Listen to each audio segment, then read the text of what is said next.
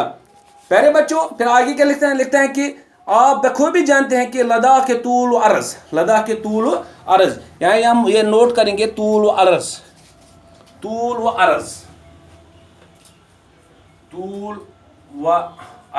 یعنی پیارے بچوں اس کا مطلب ہوتا ہے یعنی کہ لمبائی یا چوڑائی، لمبائی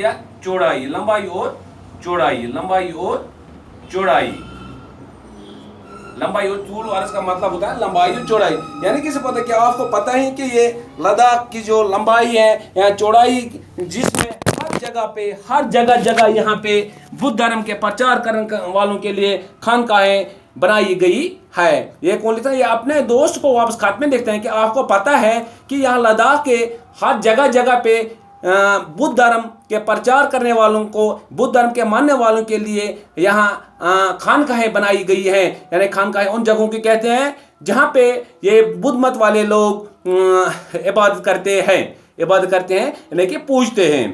پیارے بچوں آج کی کلاس میں اتنا ہی، انشاءاللہ کل ہم اس پہ اور کلاس لیں گے تو اس میں ہم پورا اس پہ جاننے کی کوشش کریں گے۔ باقی وسلام۔